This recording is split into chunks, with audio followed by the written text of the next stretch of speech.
Be ready for transcription.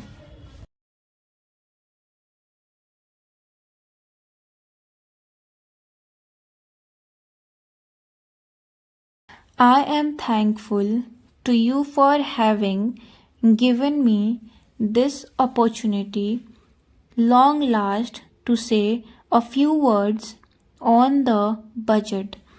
Already much has been said, and I think the finance minister has come in for his share of congratulations as well as criticism. So there is not very much to say, but I should like to say a few words. The increased development expenditure and the absence of any new taxation has earned for the budget a good response even from the businessman. I specially welcome the relief given to the middle classes by raising the exemption limit of income tax in respect of personal income. No doubt this is some relief to the middle classes, but I would request the finance minister if he could to raise this exemption limit from rupees 4,000 to rupees 6,000, as that would give substantial relief to the middle classes. I am indeed glad that the Taxation Inquiry Commission has been appointed with Dr. John Mithai as the chairman, and I am sure that many of the vexed problem may be solved through this commission. At the same time, I would request the finance minister to put off the estate duty bill for the present, since this inquiry commission has been appointed and they may go into this question. For I feel that it is not an opportune moment to put on more taxes on the people. Already, as Mr. Gadgil has pointed out, there are so many taxes on the people. The people are overburdened by taxes and they are just trying to recover their stability. So, in regard to estate duty, I would ask him to consider about it. My reason for asking it to be postponed is, as I have said, that the people are still facing economic distress, and then our government is not able to offer the amenities which other countries have, where the estate duty exists, such as free compulsory education for children, free medical aid, homes for the poor and the destitute, old age pension, etc. So many humble suggestion is that this point may be considered by the Taxation Inquiry Commission. I agree that there is a brighter side of the picture, and that instead of continually harping on our poverty, we should also see the bright side.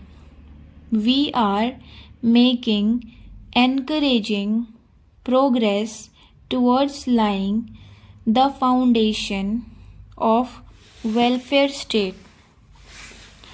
With the cooperation of all and the implementation of the 5-year plan, I am sure, sir, that we should be able to lay the foundation and fulfill the dreams of India.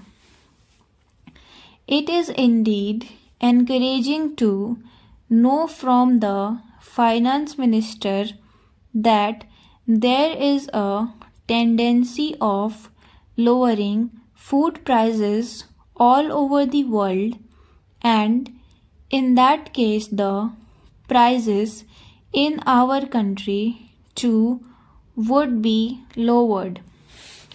Regarding defense, for obvious scarcity reasons, I do not agree with my friends who say that the expenditure should be curtailed. It is not advisable to take any undue risk and slacken the defense arrangements.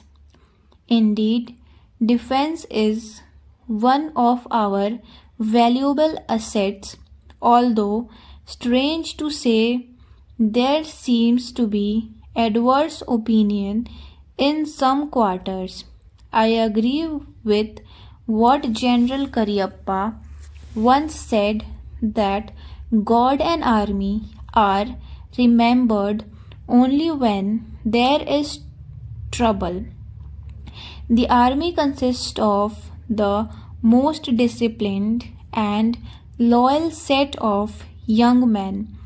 It would not be proper to affect economy in the pay of these brave officers, as it would not be an incentive for the right type of young men to join the army, and it would become ineffective and inefficient.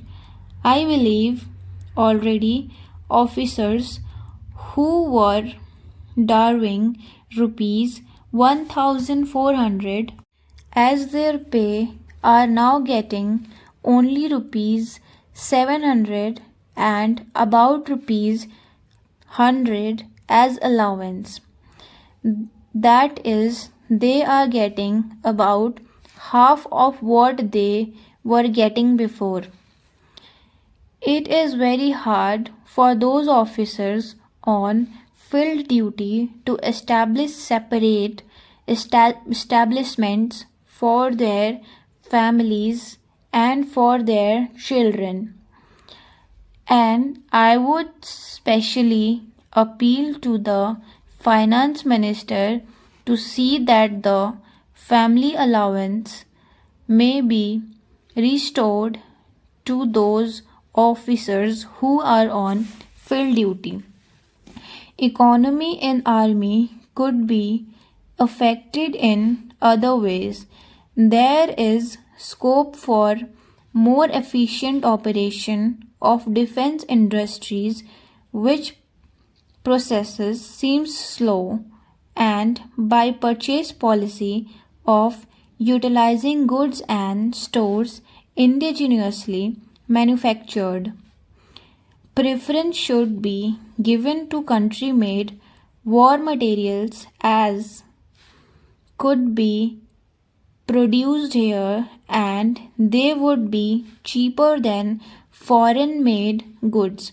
I may also suggest that the armed forces who are not on field service or under any operational commitments could be utilized for giving military training to the youth in schools and colleges, which would teach discipline and loyalty.